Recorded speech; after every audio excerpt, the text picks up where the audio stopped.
¿Mm? Cada vez que ustedes planteen un problema jurídico, tienen que estar en una triada. Toda investigación jurídica bien montada tiene una triada. Y esto recuérdenmelo. Tiene casos, normas y teorías. Casos, normas y teorías.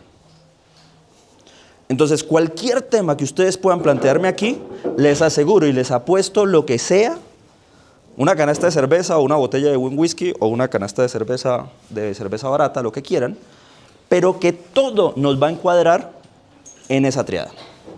Y les voy a decir por qué. ¿Qué pasa si nosotros en una investigación jurídica no tenemos en cuenta normas? O sea, tenemos casos, teoría, hemos quitado las normas. ¿En qué se nos convirtió ese adefesio? ¿En qué?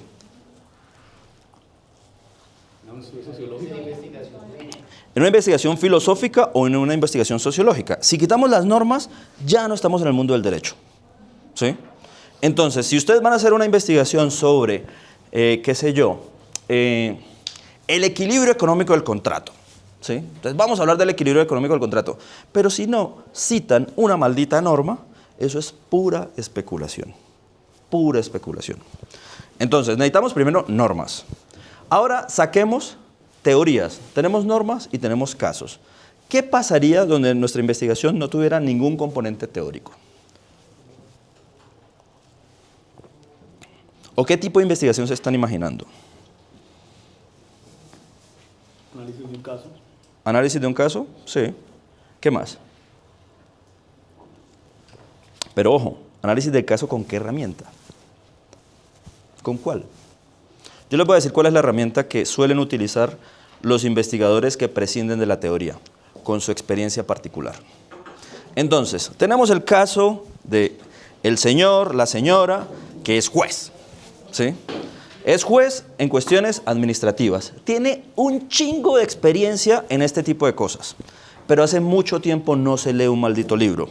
Entonces, ¿qué es lo que hace? Habla de sentencias, las sentencias que conozco, tal, pero no puede elaborar conceptual y teóricamente su experiencia. Esa investigación es inmanejable. Esto pasa mucho a nivel doctoral, cuando hay estudiantes de doctorado que tienen mucha experiencia en un tema, han escogido bien su tema, en el sentido de que lo han escogido dentro de su área de conocimiento, pero no tienen elementos teóricos para examinar eso. Entonces, el problema de que nos falte teoría es que quien está escribiendo solo puede apelar a su experiencia particular. ¿Y cuál es el problema de las experiencias particulares? Un fenómeno que si algo les gusta las ciencias sociales y la psicología, se llama los sesgos. ¿Sí? No tenemos manera nosotros de controlar nuestra propia perspectiva. Nos vemos en un espejo y de manera ególatra y onanista consideramos que lo que estamos diciendo ahí está bien. Pues no, necesitamos un marco de análisis. Siempre necesitamos un marco de análisis. Esto es lo que pomposamente se llaman los proyectos de investigación marco teórico. Pero ojo, se llama marco teórico técnicamente, pero el hecho de que le llamemos marco teórico no significa que cuando nosotros investigamos tenemos que sacar un apartado llamado marco teórico. El marco teórico, para que nos entendamos en epistemología básica, es ¿qué? Es un lente. Es un lente. Es el lente teórico a través del cual yo voy a ver mi problema. Entonces, mi problema tiene normas, ya vamos a ver el tema de los casos, tiene casos, o sea, tiene realidades, tiene situaciones, pero necesita un enfoque. Necesita un enfoque. Les voy a poner un ejemplo muy breve de responsabilidad administrativa, extracontractual. Una de las grandes discusiones que se ha dado aquí en Colombia, pero es una discusión que tuvo origen en España, es cuál era exactamente el alcance del término daño antijurídico, que ustedes saben lo tenemos nosotros en nuestra Constitución. Bueno, cuando se habló de daño antijurídico la primera vez, el gran papa de la teoría administrativa española, García de Enterría, llegó y dijo, mire, lo que eso quiere decir es sencillamente que la responsabilidad del Estado hoy es objetiva.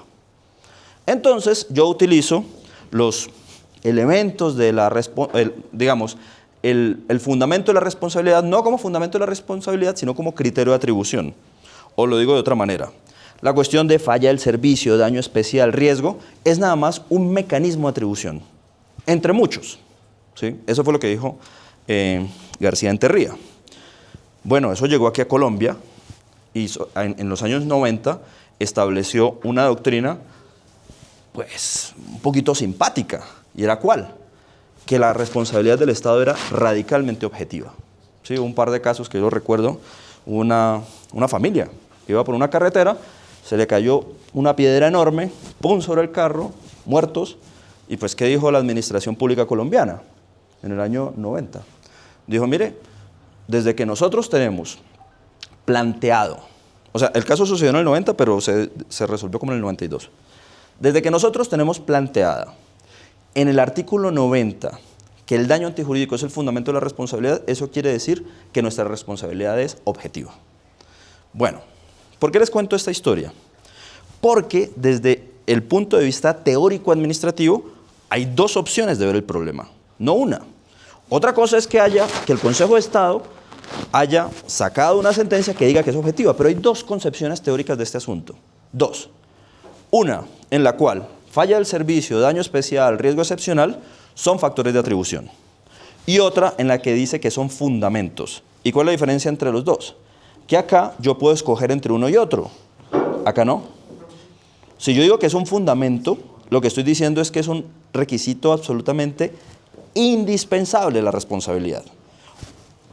En un caso práctico, ¿esto qué significaría? Pues significaría que si el caso requiere probar la negligencia, el régimen jurídico es única y exclusivamente falla del servicio. Y si no hay falla del servicio, no hay responsabilidad. El otro modelo dice, no, vamos a ver si hay falla del servicio, pero si no hay falla del servicio, miremos si la actividad es riesgosa. No, señor. Son dos concepciones teóricas del asunto, ¿sí? Y eso en derecho ustedes lo van a ver todo el tiempo. Entonces, ¿cuál es la cuestión? Que ustedes tienen que encontrar el ente teórico a través del cual van a ver la cuestión. Esto no quiere decir que no miren las otras cosas, pero sí quiere decir que ustedes deben tener radicalmente clara cuál es su propia postura en ese tema. ¿Y esto por qué es importante, profesor? Porque cuando ustedes les revisan el trabajo, si les toca sustentarlo ante un jurado o un profesor muy cabezón, le tienen que mostrar que aquellas cosas que a él no le gustan son una posición teórica legítima que han asumido ustedes. Es la única vacuna. ¿Sí se me entiende este asunto? Este asunto es fundamental. ¿Por qué? Porque profesores que ponen obstáculos gratuitos es algo que tiene la academia así. Entonces, la única manera de ustedes salvarse de que la opinión del profesor sea vinculante para ustedes es estableciendo claramente cuál es el marco teórico en el que ustedes se han desenvuelto. Pero ¿para eso qué necesitan? ¿Necesitan solamente elegir? No, señores, ni señoras. Lo que tenemos que hacer es, además de tener la postura, fundamentarla. Fundamentarla. Entonces, en este tema de responsabilidad, yo en lo personal no considero que la responsabilidad se pueda entender como objetiva, a pesar de que el artículo 90 diga que el daño antijurídico es el fundamento, ¿sí? Es decir, yo estoy de entre los que digo que falla el servicio sigue siendo fundamento, no es un mero criterio de atribución. Yo. Pero si un estudiante me dice, no, señor, es que lo que pasa es que en un Estado social de derecho, que es un término que aquí gusta mucho, en virtud del Estado social de derecho, la administración tiene que reparar todo daño antijurídico que no tengan el deber de soportar los ciudadanos, bueno, bla, bla, bla, bla, bla, ya sé que esa es tu postura, yo no te voy a, no te voy a cuestionar ese punto, porque sé que es una opción ideológica tuya. ¿La opción ideológica cuál es? Que tú crees que el Estado debe responder por todo, yo creo que el Estado no debe responder por todo. Debe responder por lo que le toca. Son dos posturas ideológicas. Y el derecho está lleno de eso. Les puedo poner ejemplos de penal, de civil, de lo que quieran. Les voy a poner uno, a pesar de que sé que aquí no es penal, pero siempre hay un elemento penal en la contratación pública. Piensen ustedes las discusiones que hay en derecho penal sobre la noción de bien jurídico, ¿sí? Entonces, todo lo que uno hace en materia penal es para proteger un bien jurídico. Bueno, vale, pero eso es definitivo, ¿no? No, porque hay otra concepción del derecho penal que dice, no, lo que importa del derecho penal es la normatividad. Ah, ok, listo. Lo que importa del derecho penal es la normatividad, es decir, que aquello que está ahí se cumpla, punto.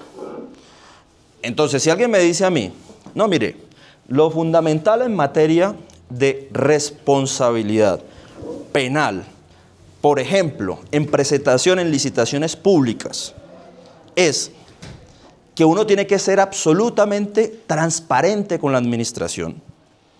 Pues algunos fenómenos como prácticas restrictivas a la competencia en materia penal, que no sé si lo saben o lo sabrán, es un tema que afecta tanto al ámbito penal como al ámbito de la contratación pública, que es un delito que dice que tiene dos variantes, ¿no? O sea, uno es cuando dos agentes del mercado privados se coluden, o sea, se concertan para alterar las condiciones de mercado, esa es una hipótesis, pero la otra, la más complicada, que espero que les dé mucho trabajo, a mí me lo ha dado, es cuando eso sucede en el ámbito de la contratación pública cuando somos proponentes, ¿sí?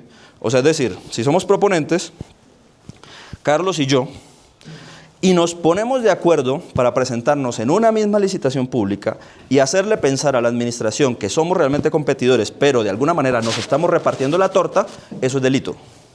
¿Sí? Bueno, listo, pero el delito depende. ¿De qué depende? De cuál es el bien jurídico que estamos protegiendo. Entonces, si somos penalistas partidarios del bien jurídico, decimos, bueno, ¿el bien jurídico se pone en peligro o no cuando Carlos y yo vamos a la administración y decimos que estamos compitiendo y no competimos? Yo le respondo rápidamente, no. ¿Saben por qué no? Porque Carlos hace una propuesta A y yo hago una propuesta B. La administración va a escoger la que más le guste, ¿sí? La que mejor le parezca.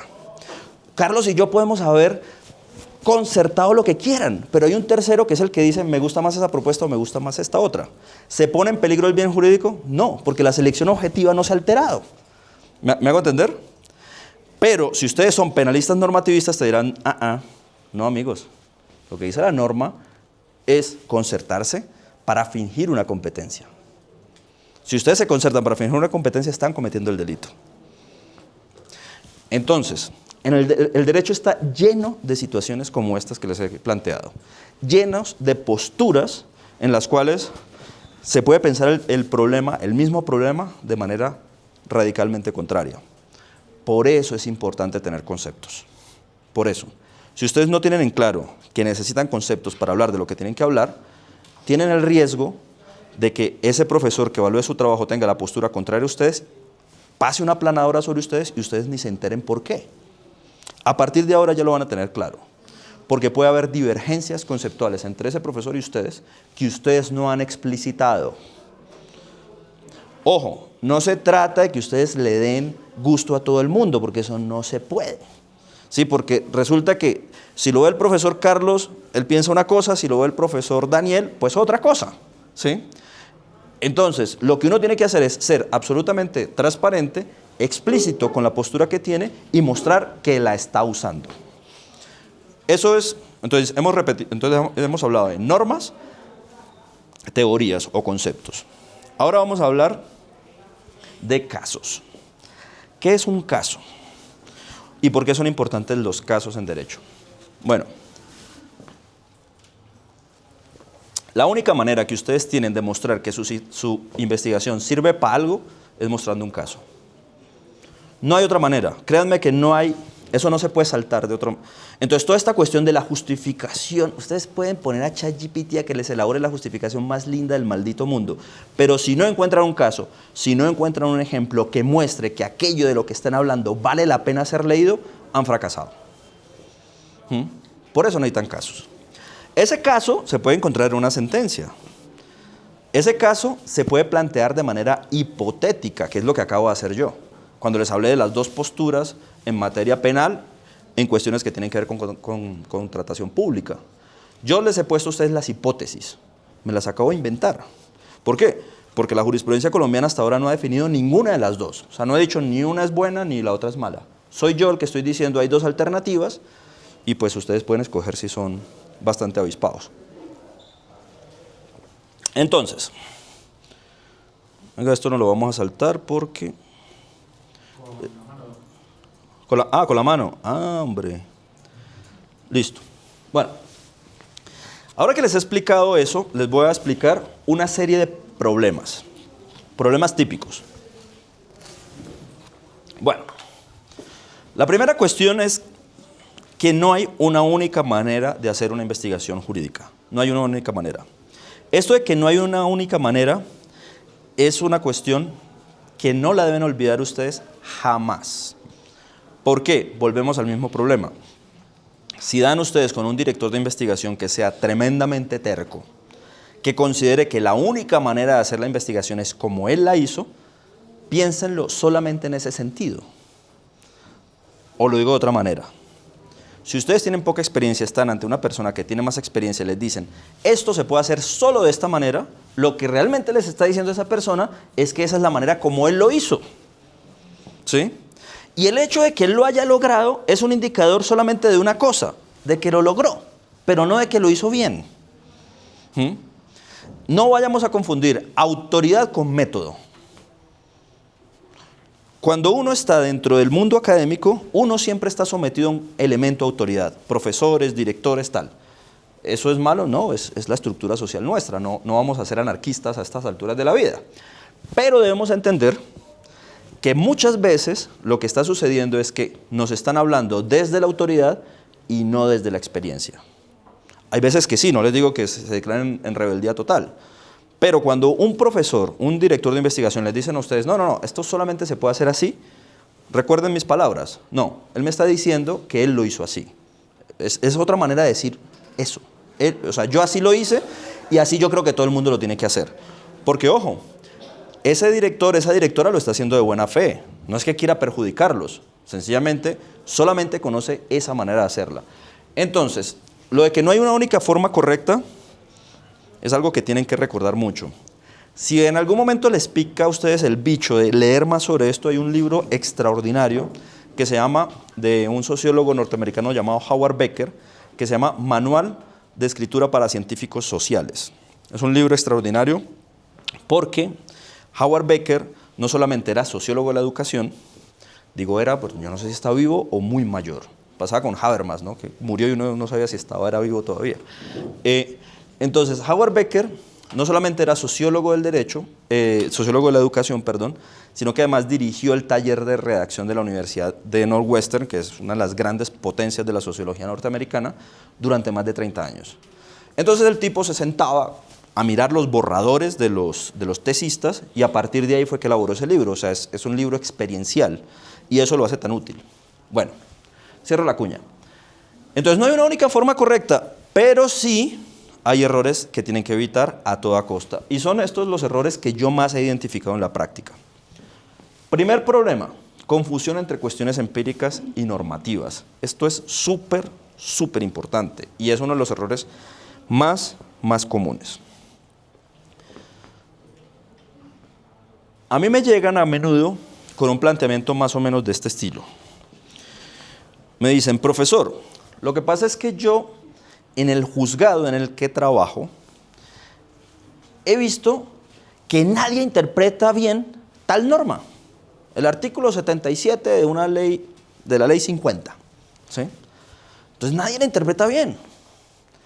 Entonces yo quiero investigar sobre eso. A lo que yo digo, a ver, vamos primero a aclarar el lenguaje. ¿Tú crees que hay un problema en la norma? Entonces me dice, no, yo sencillamente creo que todo el mundo lo hace mal. Yo digo, ¿por qué lo crees? Me dice, no, porque todos los abogados que llegan a mi juzgado lo interpretan mal. A lo que yo le digo, ¿y tú cómo me puedes afirmar eso? ¿Cómo me lo puedes sostener? ¿Cómo me lo puedes escribir en un papel?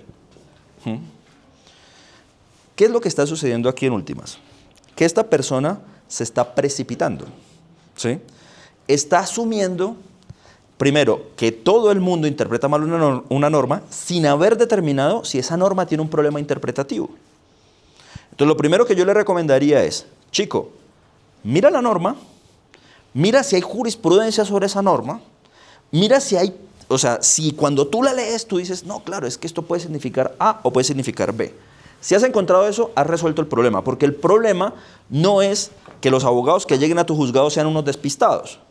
El problema es que hay una norma que no es clara y sobre eso sí puedes investigar. Sobre lo otro no. No puedes investigar sobre el hecho de que los abogados son imbéciles, ¿sí? ¿Por qué? Porque si quieres demostrar que los abogados son imbéciles, necesitas una prueba empírica. Y aquí es donde viene la clave del asunto. Cuando ustedes estén investigando, salvo que estén dispuestos a gastar mucho tiempo y mucho dinero, aléjense de las cuestiones empíricas. Muchas veces lo que sucede es que ustedes están haciendo conjeturas, ustedes están especulando sobre la realidad. Están dejando ir sus sesgos, sus impresiones. Entonces la primera cuestión es, no confundamos cuestiones empíricas con normativas. Esa es la primera. Y la segunda es tratemos de canalizar nuestros problemas hacia cuestiones normativas. Ese es un consejo. Salvo que ustedes sean sociólogos de formación, o psicólogos de formación, o antropólogos de formación, ese es el mejor consejo que alguien les puede dar. ¿Por qué? Porque ustedes no saben de eso.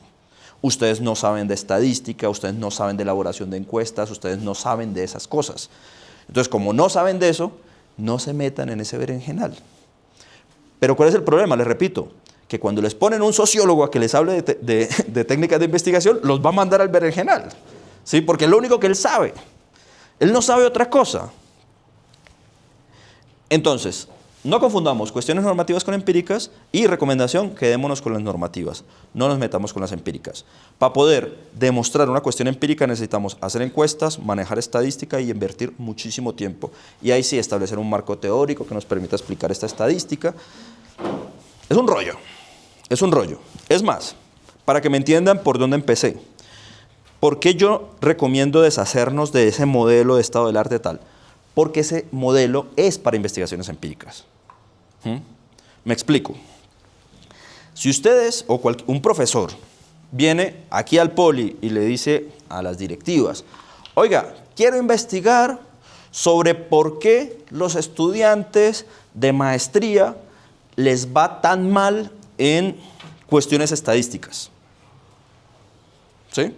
Bueno, listo. Bueno, bien que quiera. No, sí, pero pues, para hacer esa investigación necesito plata.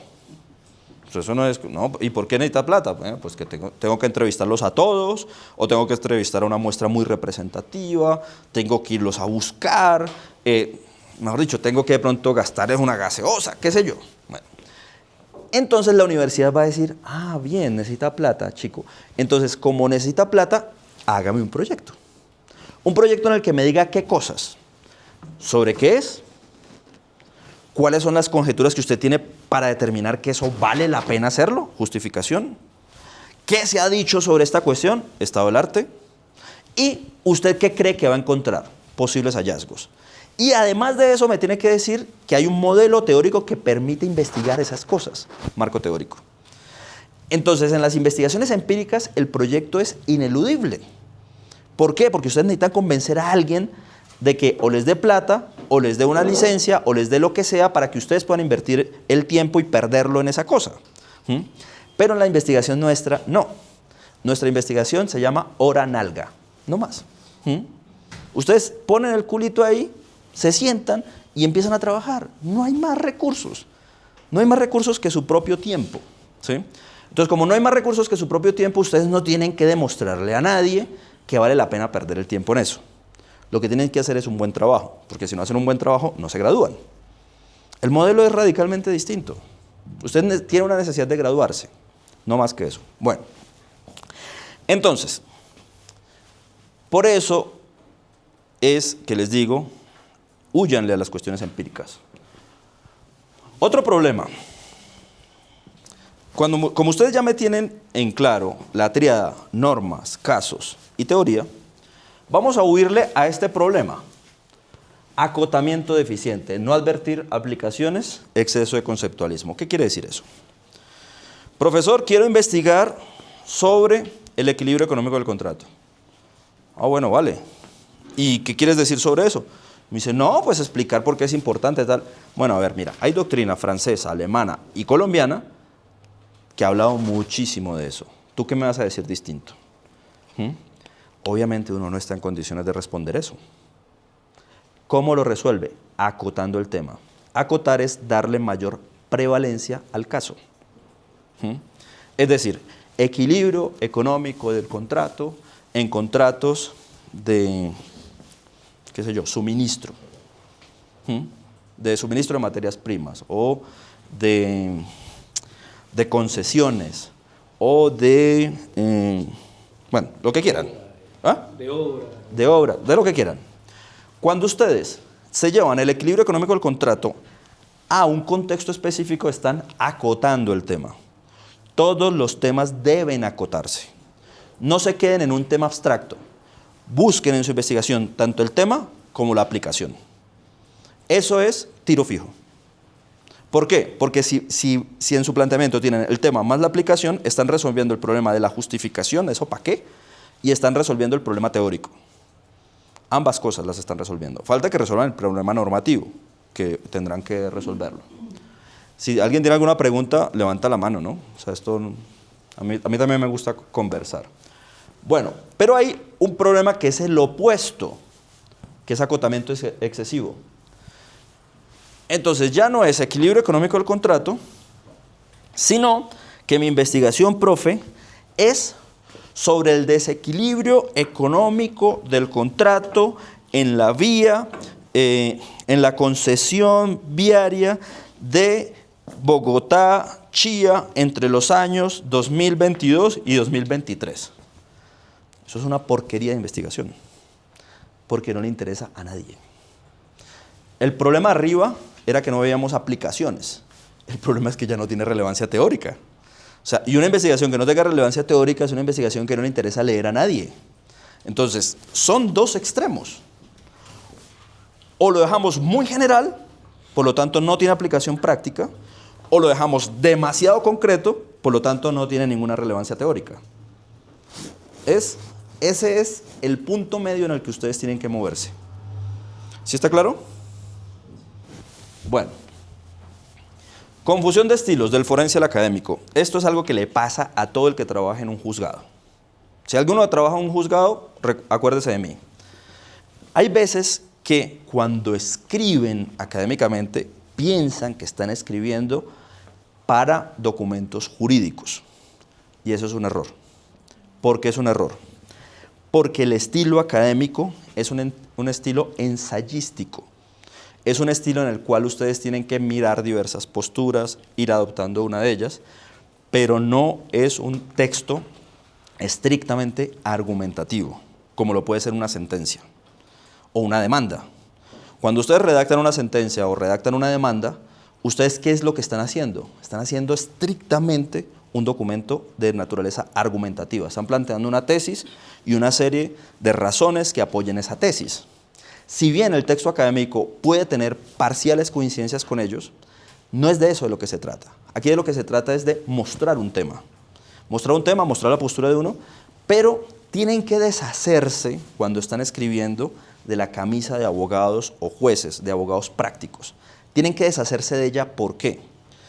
Porque cuando uno está defendiendo una postura, el cerebro de uno hace que todo resbale.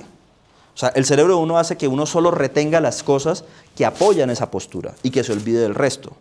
Mientras que cuando están haciendo trabajo académico tienen que hablarle a una comunidad amplia, a la comunidad tanto de los que están de acuerdo con ustedes como los que no. Ustedes no van a avasallar aquí a nadie. En teoría de la argumentación se dice que eso es el auditorio universal. Entonces, hay un auditorio que es particular, que es cuando yo tengo en cuenta las particularidades de alguien o de un auditorio. O sea, yo podría decirles a ustedes que no hay nada como el derecho administrativo, no hay nada como Colombia, no hay nada como el poli. ¿Qué estoy haciendo ahí? Obviamente lo estoy haciendo de manera vulgar, se puede hacer de manera más sutil. Pero lo que estoy es exaltándolo a ustedes para que ustedes sencillamente piensen lo que yo quiero que piensen o hagan lo que yo quiero que ustedes hagan. Eso se llama auditorio particular. Pero cuando nosotros hacemos trabajo académico, estamos hablándole de un auditorio universal. ¿Qué quiere decir universal? Que yo les doy razones a ustedes con independencia de la posición que ustedes ocupen en el mundo. Si ustedes son hombres, mujeres, colombianos, venezolanos, la verdad es que me importa un comino porque yo lo que quiero es plantear aquí una idea y si la idea les parece a ustedes razonable, pues que la acepten. Bueno, entonces esta confusión de estilos es un problema de redacción. Y luego confusiones entre cuestiones teóricas y normativas. Este problema es más fino, pero también es muy recurrente. Son muchas las investigaciones en las cuales los investigadores confunden lo que es derecho con lo que es justo. Y aquí tienen que tener extraordinario cuidado. ¿Cómo así? Ustedes tienen una postura sobre, sigamos con el equilibrio económico del contrato. Si ustedes no citan las normas que corresponden, si no miran las posibilidades interpretativas de esas normas, si no miran qué podemos decir sobre esas posibilidades interpretativas, se van a quedar en una cuestión teórica, en el mejor de los casos. Entonces yo siempre tengo que aterrizar los problemas en normas, utilizar teoría, pero siempre en normas. ¿Por qué? Porque hay veces que me dicen, no, profesor, es que es absolutamente injusto el tratamiento que en Colombia se le está dando a las concesiones.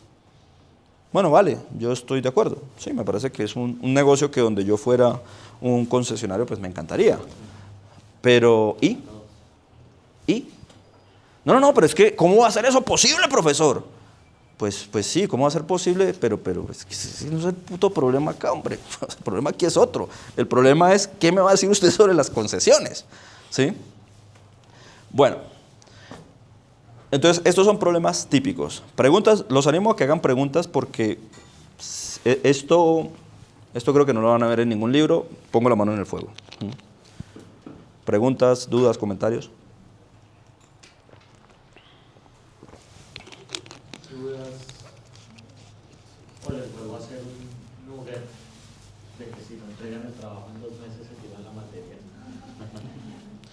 Bueno, hay una manera de sacarlos a ustedes de la modorra, es sencillamente empezarles a preguntar sobre sus temas y ver si cruzan estos filtros, ¿sí? Entonces voy a seleccionar el que tenga más cara despistado o despistada. Menos mal de mi tesis.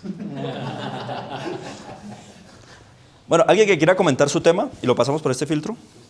Por favor. ¿Nombre, por favor? Mónica. Yo, escuchándolo, estaba aquí tratando de redactar porque tengo el tema todavía muy gaseoso, pero creo que con algo de lo que usted va mencionando estoy tratando de aterrizar. Creo que yo particularmente vengo en un proceso de escribir una tesis de grado que me costó lágrimas de sangre. No voy a decir en qué externado la hice porque pues da pena. En el mismo mío. Entonces, digamos que comparto contigo el hecho de que esta otra loca que escribir. Sí, muy bien, Mónica. A ver, tratamos de rizar un poquito ahí. El ejemplo de la prudencia es extraordinario respecto a indeterminación normativa. O sea, al hecho de que tenemos situaciones en el mundo jurídico en el cual las normas no son claras. Y aquí no son claras, ojo, de manera deliberada. O sea, no es que esa prudencia se le haya confiado a la entidad pública en un despiste del legislador. No, el legislador dijo, mira, resuelve tú.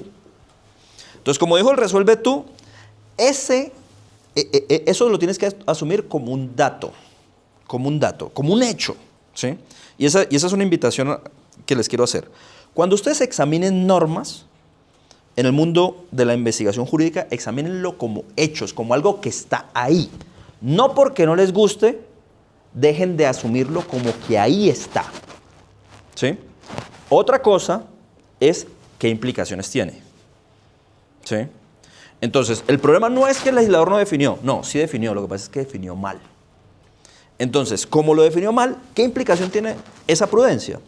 ¿Qué tipo de riesgos puede comportar precisamente para una entidad, para un proponente, para un licitante o como sea que le llamemos en ese caso, ¿sí? ¿Qué riesgos puede haber? ¿Puede generar responsabilidad del Estado, sí o no? ¿Esa prudencia tendrá límites? ¿Esa prudencia es solamente para eso? Porque se me ocurre a mí que si hay más casos de prudencia, pues hay una investigación cojonuda ahí. Porque es que, claro, si yo tomo todo un régimen y muestro todo el ámbito de discrecionalidad que le dan a la administración para definir todos los elementos de cómo se participa ante ella, pues tengo un escenario posible de responsabilidad extracontractual alto en caso de que no me elijan. Contractual, pues yo creería que no. Pero ubicar los aspectos de indeterminación normativa deliberados en una situación como esta, yo creo que es una investigación muy interesante. Pero ubicarlos.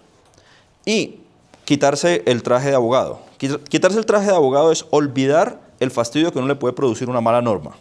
¿Sí? ¿Por qué? Porque ha perjudicado los intereses de sus clientes, porque lo han perjudicado a uno. Es un hecho. O sea, una norma para efectos de investigación es una cosa que está ahí. ¿Sí? Lo que pasa es que esa cosa puede tener implicaciones. La investigación interesante no es negar la cosa, es decir, cuáles son las implicaciones interesantes de la cosa. ¿Perdón? Desarrollarla. No, no desarrollarla. No, es establecer sus implicaciones, es distinto.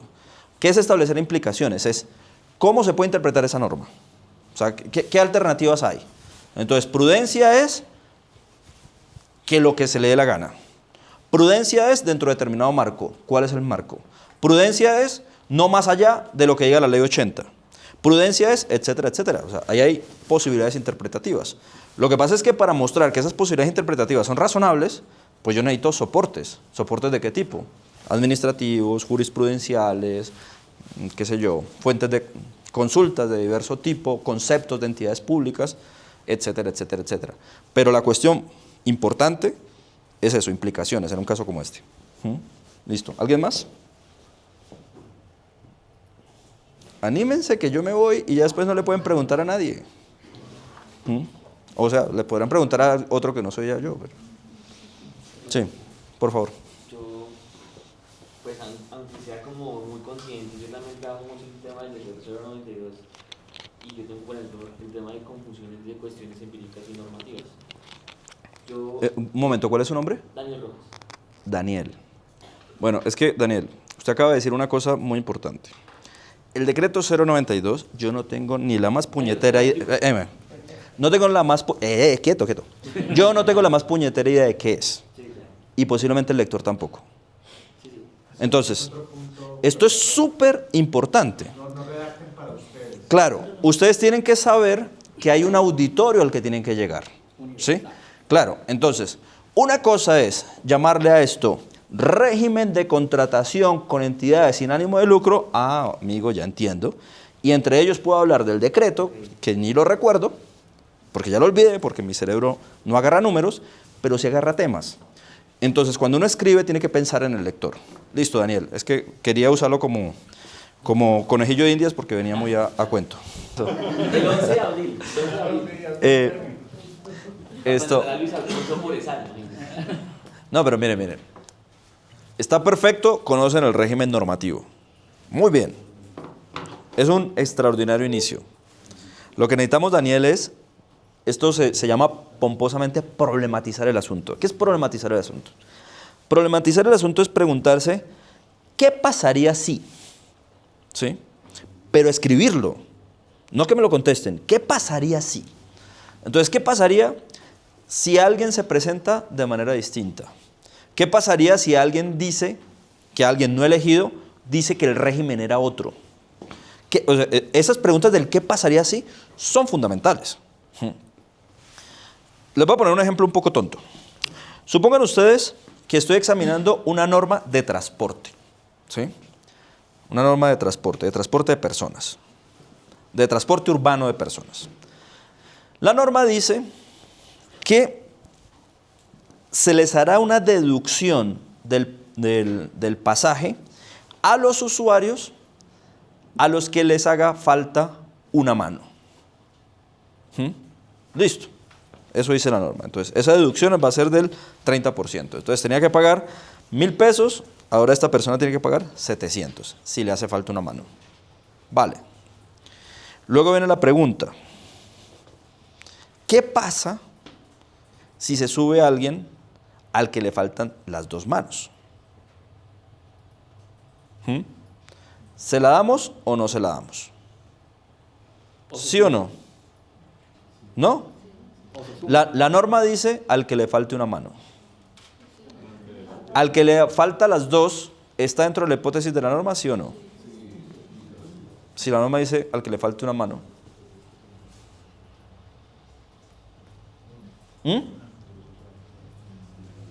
Este tipo de problemas ustedes los tienen que resolver tanto desde el punto de vista práctico, en la práctica, como desde el punto de vista teórico investigativo. Siempre. Hay dos posibilidades. Sí y no. Sí y no. ¿Por qué? Porque si nos vamos a una interpretación restrictiva de la norma, esto es teoría del derecho básica, pero es que es teoría del derecho que tiene que ver con esto directamente. Si nosotros hacemos una interpretación restrictiva de la norma, nos toca sí o sí dejar excluido al que le hacen falta dos. ¿Sí?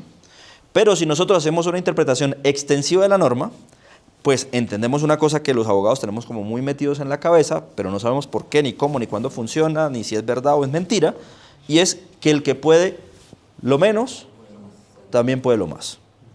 En este caso, el mochito. ¿Sí? Listo. Entonces, pues, si se puede, si le vamos a dar una deducción porque le falte una mano, ¿cómo no le vamos a dar una deducción porque le falten dos? Pero ojo, dense cuenta ustedes que ambas parecen razonables. La una porque la norma lo dice y la otra porque sería absurdo de seguir lo que diría la norma. Ese tipo de problemas ustedes lo van a ver todo el tiempo. Y aquí es un buen ejemplo. Hacemos una interpretación restrictiva del procedimiento o una extensiva. Ojo, aquí toca elegir, pero después de que elegimos toca argumentar. La cosa no termina ahí. Es decir, si yo digo que solamente se le da al que le hace falta una mano, tengo que explicar la razón. La razón generalmente, con arandelas más, arandelas menos, es porque la ley lo dice. Y que la ley lo dice es importante, en nuestro mundo jurídico se llama principio de legalidad. Entonces sí, importante sí es. Pero en el otro, ¿qué es lo que podemos decir? ¿Cuál es la naturaleza funcional de esa norma? Recuerden esto, funcional. Toda norma está prevista para resolver un problema. Toda norma. Hasta las normas más estúpidas están hechas para resolver un problema. Puede que sean problemas estúpidos, pero hay un problema que está tratando de resolver. Las únicas que no son las que dan condecoraciones. Pero toda norma que tenga un supuesto de hecho y una consecuencia jurídica está intentando resolver un problema. Eso se llama la justificación de la norma. Entonces yo apelo a la justificación de la norma cuando quiero quitarle fuerza a la literalidad de la norma. Y eso existe desde que el derecho existe, eso no es nuevo. Cuando ustedes estén trabajando académicamente, recuerden eso. Tengo lo que la norma dice y lo que la norma se supone que quiere resolver. Hay veces que yo tengo que apelar a una y hay otras veces las que tengo que apelar a la otra. Y ojo, las dos son válidas. Para yo cubrirme la espalda ante un organismo de control, tengo que mirar las dos. Yo no puedo sencillamente decir, no, pues la norma lo dice. Sí, pero llega el proceso de responsabilidad fiscal y dice, no, sí, la norma lo dice. Pero es que también dice otras cosas, otras normas, que son las que me va a permitir clavarlo aquí ahora mismo. ¿Sí? ¿Y todas con qué tienen que ver? Con el propósito del contrato, con el equilibrio económico, con la selección objetiva, con los principios que ustedes bien conocen. Bueno, entonces, tienen que ver si la solución más razonable es seguir la norma o la solución más razonable es no seguir la norma, sino seguir, llamémoslo, su espíritu, su función, su naturaleza. ¿Sí? Y esto nada más con una norma que es un precio favorable, diferencial para determinadas personas. Ahora bien, si entra alguien al que le falta un dedo, ¿estará o no estará? La norma dice el que le falte una mano. Pero el día de mañana puede llegar un juez de la República y darnos una justificación formidable de por qué una mano solo tiene 5 dedos. Y al que le falte un dedo, le está haciendo falta la mano. Y así sucesivamente. Podemos jugar con más casos. Pero lo que les quiero mostrar es la naturaleza argumentativa del derecho. Esa naturaleza argumentativa del derecho aparece tanto en la práctica jurídica como en la investigación jurídica.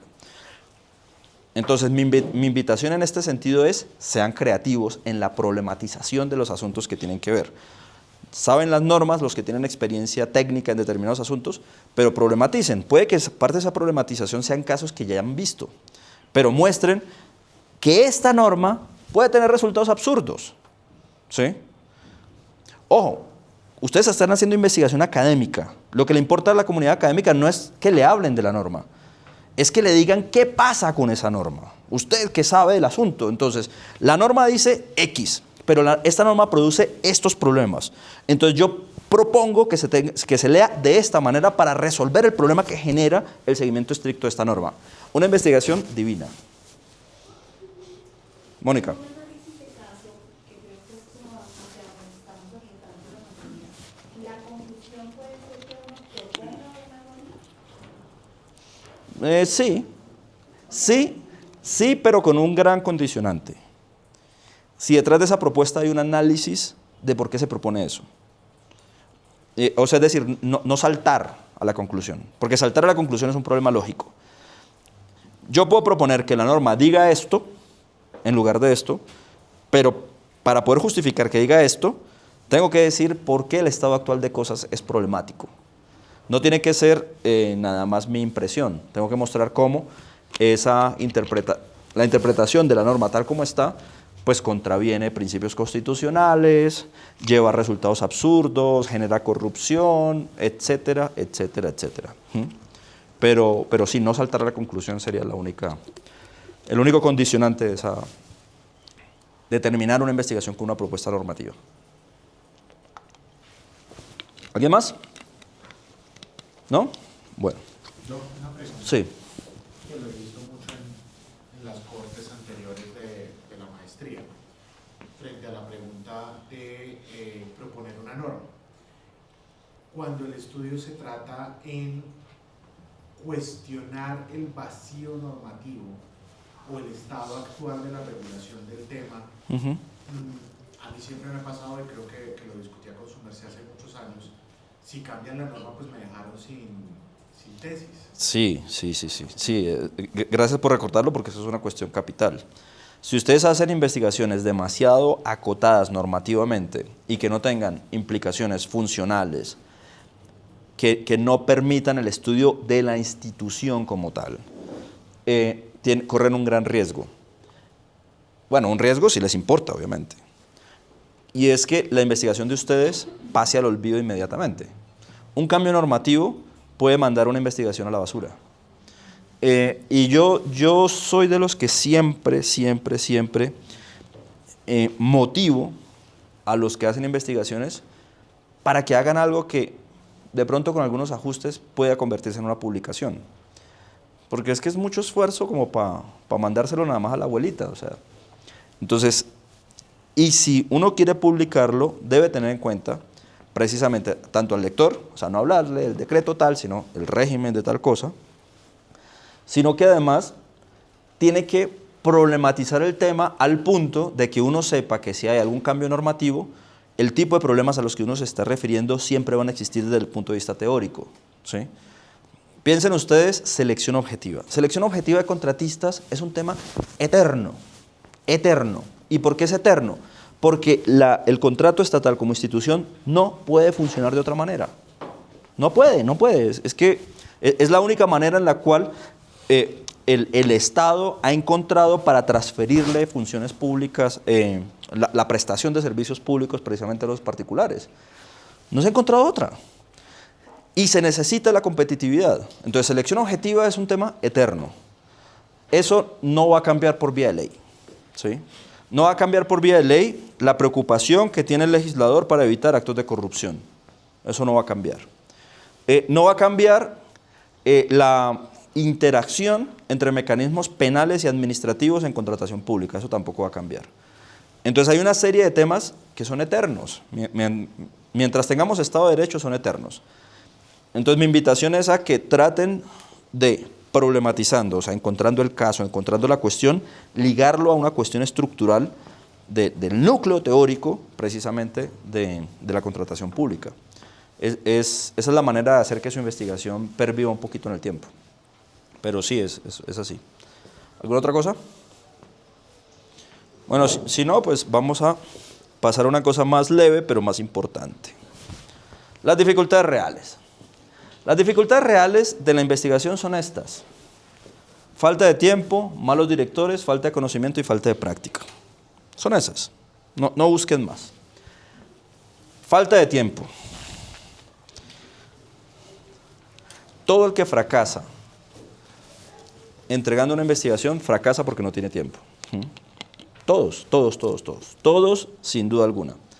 Unos no tienen tiempo porque trabajan mucho, otros porque hacen mucha plata, otros porque hacen poquita, otros porque tienen que cuidar al niño, otros porque están pendientes del marido infiel, etcétera, etcétera, etcétera. ¿Sí? El problema siempre va a ser el mismo. Es que no saco tiempo, es que... Y no tiene solución. A mí, sobre todo cuando estaba viviendo en España, me escribían muchísimo amigos que querían hacer doctorados y me decían, oye Ricardo, no, es que mira, quiero hacer un doctorado, no sé qué, tal. Casi todos sus amigos tapados en plata. Bueno, pues son los amigos que gusta tener, ¿no? Obviamente. Entonces me decían, oye Ricardo, mira, es que yo a ti te veo también conectado en León, no sé qué, yo quiero hacer un doctorado. Yo, sí, claro, claro. Oye, me han dicho que el doctorado no es tan complicado en España como en Colombia. Yo, sí, es cierto, yo conozco los doctorados en Colombia y los conozco en España y aquí hay menos complique. ¿Y verdad que es más barato? Yo, sí, son mucho más baratos. Ah, bueno, uy, pues me encanta, no sé qué, ¿dónde me inscribo? Tal. Yo, quieto, hombre. ¿A qué te quieres inscribir? Me dice, no, pues al doctorado. Yo le digo, bueno, te aclaro, el doctorado dura 3 años, ampliable a 5. Ah, no, perfecto, no sé qué, porque hay doctorados muy largos. Yo, sí, pero tú sabes qué es un doctorado. No, pues sí, claro. O sea, ¿sabes que si te matriculas tienes que entregar una tesis en 3 años? ¿O máximo 5? No, sí, pero los cursos. Yo, no, es que aquí no hay cursos, chico. Aquí no hay cursos. Aquí lo que hay es que después de 3 años entregar una tesis. No hay más. Me dice, vale, tal. Yo le dije, y les digo, ¿a qué horas vas a trabajar? ¿Sí? No, pues en los raticos, no, mira. Tú no puedes sacar una tesis de doctorado, o sea, siendo el mayor puto genio del mundo si no le dedicas 2 meses al año. ¿Mm? Con absoluta dedicación. Me dice, no, pero es que tengo casos, tal. Yo le dije, entonces no te metas aquí. Si no